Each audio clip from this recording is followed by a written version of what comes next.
Picture an ideal world. Everything goes your way. Your values are upheld, your morals are upheld.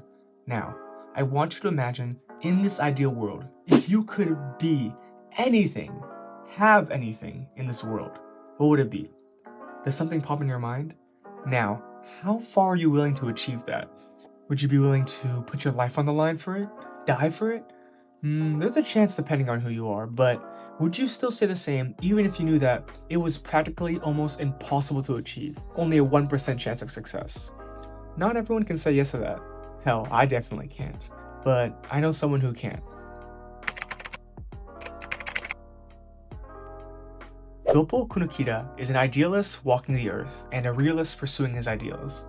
He's a minor character from the anime Bungou Stray Dogs with the ability to turn words written from his notebook into real-life objects. For example, writing down the word stun grenade can materialize a stun grenade. But this notebook isn't just used as his power, it's also a tool he uses for daily life. Written on the notebook cover, Ideals, he has countless pages for a variety of topics such as his schedules, his plans, his ambitions, moral codes, values, and even his ideal type of woman. Basically, this notebook is everything to him. He uses it as a guideline on how he should live his life, and if he does it perfectly, if he follows his ideals, he would have his ideal life, turning the words he wrote down in his notebook to reality, just as his ability would. But the thing is, these ideals are incredibly ambitious and practically impossible, often described as being too much or unrealistic. For example, one ideal he states is, "My ideal world isn't one where people get killed in front of my eyes." But the thing is, in Bungou Stray Dogs, the world is surrounded by guns, and people are dying left and right. And this contradiction is explored in the anime, often being used as a weakness. For example, there's a moment where bombs are set up such that disarming one would lead to the detonation of the other, and Kunikida has to choose between 1. Either saving the girl in front of him, or 2. Saving hundreds of people on a train. Obviously, the situation goes against his ideals and would, in theory, put him in a dilemma. But without hesitation, he disarms the bombs on the train tracks, and instead of letting the girl simply blow up in front of him, he hugs her and is prepared to blow up alongside her. The thought of his ideals faulting sickens him so much so that, if he has the power to, he would rather die than let his ideals perish. Of course, in this situation, he expected an overpowered medic nearby at the time and took a calculated risk, but had she not shown up, he would be willing to die. And in his words, "My ideals will never fall. They will continue to soar using my very own life as fuel." He knows his ideals are extreme, but is still willing to pursue them, and that's what I really love about this character. He's not pursuing and pushing for a guaranteed result, he's simply aligning himself with the direction. In the words of James Clear, it's a vote towards his identity.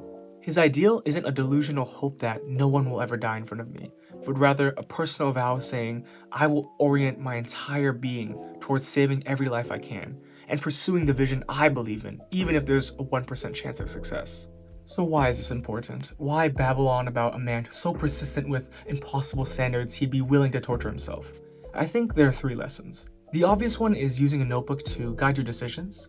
Knowing yourself, your ambitions, your day-to-day can maximize productivity, and having this ideal version of yourself in mind to strive for and align yourself with can help keep you focused, even if that ideal version of yourself is nearly impossible to achieve. And another obvious lesson would be, just because things don't go the way you want, just because things don't line up with your ideals and expectations, that doesn't mean you should give up. Many times have characters died in front of Kunikida, but that doesn't lead him to stop pursuing his ideals. In other words, regardless of what happens, if it's written in his notebook, he still tries his best to uphold his values and morals while pursuing his ambitions. Adding on to that, I think the less obvious lesson I got out of this is knowing how much and what you're willing to sacrifice. I'm not telling you to put your life on the line for your ideals or whatever dream you have. Of course, if you want to, go ahead, but more so in the sense that we can't have everything. In pursuit of our ideal selves and ideal world, you may have to make sacrifices. This may be friends, family time, delicious food, money, sanity, and it's important to reevaluate and make sure you're okay with that. For example, if you're someone with strong morals, what good is it if you had to ruin the lives of millions just to get $1 billion? Or if you're someone who cherishes family, what good is it if you neglect your family for decades in pursuit of a career and only then when you realize it's finally time to spend time with them, they're too old to move around?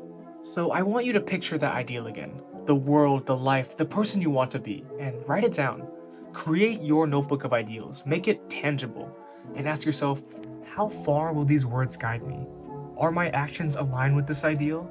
And in pursuit of this, what price am I willing to pay?